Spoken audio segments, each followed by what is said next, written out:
What's up, people? Myke C-Town here. Number 17 in this vinyl shit. I'm still a little bit sick, but we're gonna make this work, alright?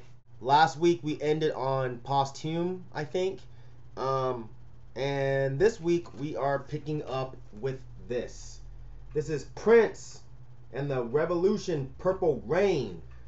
I mean, what is there to say about this record, man? I mean, I would assume at least 98% of you guys have heard some or all of this record. When this was released, when I was probably about 6 or 7, this was played almost every day. I remember singing along to all the words to this album, including Nikki. My fucking drunk ass dad probably got a nice kick out of his 6-year-old son walking around singing about masturbation. But well, shit, I'd probably think that was pretty funny too. I'll probably teach my kid to sing shit like Morbid Angel's God of Emptiness, or that Lil Wayne song where he talks about his dick for like 3.5 minutes. It's pretty much a standard in anybody's collection, so if you get around to it, if you see a nice copy of this, pick it up. One cool thing that you may not see if you do find a copy of this in a record store, a lot of them will not come with this. This is the original poster that was included in the album. I don't know if you guys can see that, but yeah, man. Man, Prince was one cool ass motherfucker, man. Look at his outfit. That motherfucker's tight, man. And check out his chicks. I mean, she kind of looked like a little bit like Danny LaRusso from Karate Kid, but hey, she was still hot with that damn overcoat with nothing underneath. Man, that shit's tight. But I'll tell you one thing though, this motherfucker right here, man, I don't know about him. He looks like a fucking child molester. Hold on, man. Hey, tell me I'm lying. Tell me I'm lying. That motherfucker has a van with tinted windows and a big bucket of candy. Next record I'm going to show you, this is Project Blowed presents The Good Brothers. I ran across this at a record store in New York that was actually going out of business. I think this was maybe $3. What this is basically is a compilation with a whole bunch of the Project Blowed MCs, which you guys should know. The Project Blowed crew, they're those Los Angeles MCs. Bus Driver, you got Big Arch, you got Rocka, you got AC Alone, you got Grouch, Abstract, Rude, AWOL 1. My man Pep Love is on this album. It's really, really, really fresh. When I picked this up, I had never even heard of the album, and I got really lucky. So if you can find a copy of this, definitely give it a shot. The next record I'm going to show you, this is Propagandhi, How to Clean Everything. This record, seriously, this record means a lot to me. This was one of the first punk rock bands I really got into in high school. This is probably, well, no, this is definitely one of the most poignant, if not the most poignant and important punk rock albums that Fat Records has ever put out. A lot of what was on this record shaped my ideas when I was a punk rock kid. Their views on women's rights, their views on animal rights, their views on Americanism, their views on a lot of things really shaped how I thought of the world. This record is like perfectly catchy with some of the best politically charged lyrics ever. It's like picture a smarter NoFX, and you pretty much have Propagandhi. Their guitar player had a great right hand. Like his picking is really, really, really awesome, really fast and clean. There are too many great songs on this album to even pick a favorite. I mean, just about every song has amazing lyrics. I've got a lot of work to do. 3 billion people. That's 3 billion snotty fuck yous. Fuck you. Fuck all of you. This is a great album, dude. They cover a lot of topics. Religion, military, like I said, women's rights. It's just a fantastic album. Next record I'm going to show you, this is another Propagandhi record, Let's Talk More Rock, which has one of my favorite covers ever on it. You probably can't really see that, but it's a bull stomping a fucking bull rider, giving him what he fucking deserves. Another record that just reinforced my ideas when I was in high school, and still now, of course. Animal friendly, anti-fascist, gay positive, pro-feminist. That was me in 1994. All right. And it's still me to a degree. I don't know that I would call myself a feminist at this point because I'm a little more mature and I kind of know what goes along with that title, and I don't know that I'm necessarily it. It has one of my favorite pro-vegan songs, and that's the first two songs, the way they run together, how it ends with "Consider someone else," "Stop consuming animals," and the next song starts. It's so fucking good. Of course, you had bands like Earth Crisis singing about veganism and abnegation and all those other bands' culture. But hearing a band like this that was just taking such a smart stance to it just made me so happy. Resisting tyrannical government. The only good fascist is a very dead fascist. Refusing to be a man, another one of my favorite Propagandhi tracks. But yeah, this is a great band, and after this, they continue to be great. They got a little less melodic, but they just got more and more hard-edged, and they stayed awesome. The other releases after this one I have on CD, not vinyl. Probably what in my top 5 all-time favorite punk rock bands. Next record I'm going to show you, this is Richard Pryor, Super Nigger. Not too much to say about this album. This was something that was, of course, handed down to me from my dad. It's pretty fucking funny. Faster than a bowl of chitlins. But you know, the thing about Richard Pryor, seeing his expressions when he tells his jokes are kind of what makes his comedy. So just listening to him, it doesn't really hold the same feeling. But this is still a really, really, really funny record. So, you know, if you see this cheap, you know, definitely give this a shot. Next record I'm going to show you, this is Psychic TV, Towards the Infinite Beat. I wish I had more Psychic TV on vinyl. I unfortunately do not. Some of their vinyl runs kind of expensive, so I got most of it on CD. But this is a cool record. Of course, if you don't know, this is Genesis P-Orridge from Throbbing Gristle. If you absolutely hate techno or electronica as a whole, this is definitely not for you. It's like New Order almost, which is just weird, thinking that the guy singing this is an absolute psychotic maniac, which to me kind of reinforces why Genesis P-Orridge is so important. You know, he was one of the first people to do industrial music and one of the first to do techno. He's a fucking awesome dude, and he puts shit like this on the inside of his records. Yeah, female gimps and the upside down peace sign. Fuck peace, bruh. Oh man, this brings back memories. So you can't really see that. What this is this is a Puritan Reversal of Man split 12-inch.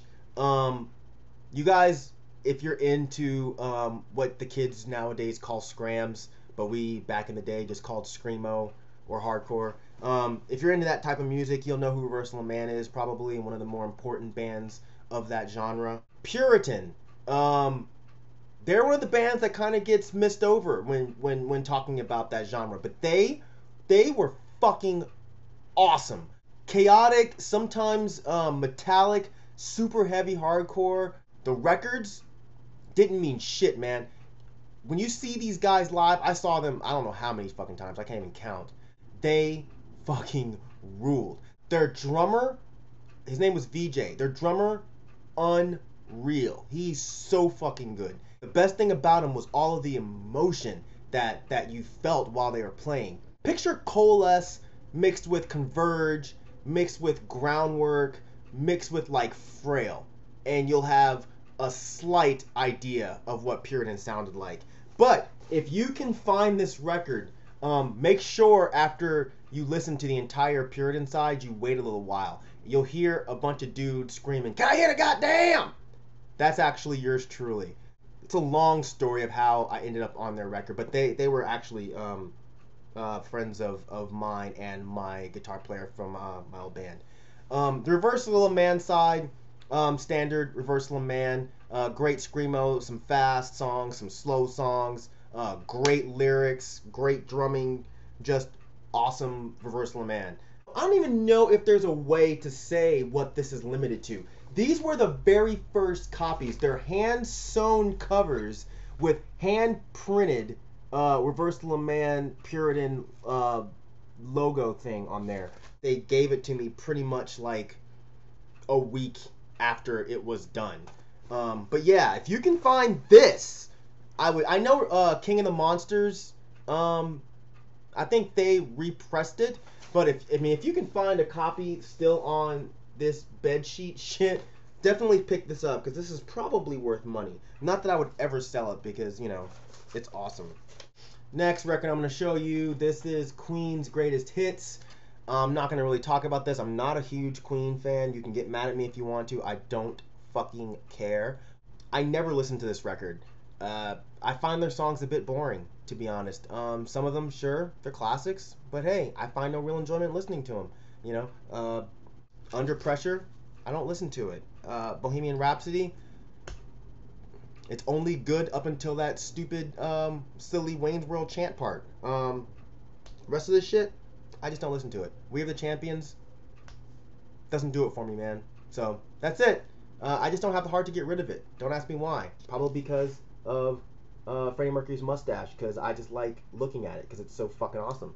And, yeah, that's kind of it. So, Queen, Greatest Hits. Whatever.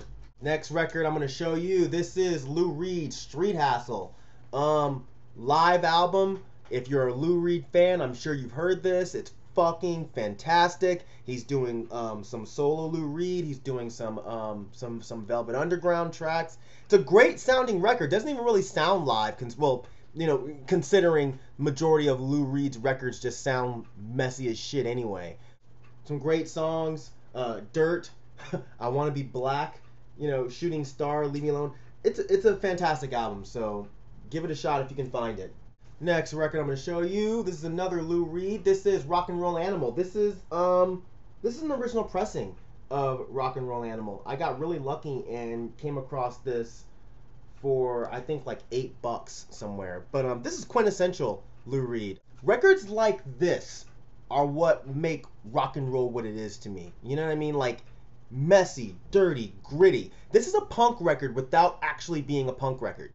Radical. Insert gatefold jammer. Of course, you got Lou Reed looking pretty awesome with his makeup. But yeah, Lou Reed, Rock and Roll Animal. Nothing really to say about this except for you should own it if you like rock and roll. Next record I'm going to show you, this is Rainbow, Long Live Rock and Roll. I only bought this because Ronnie James Dio was in the band.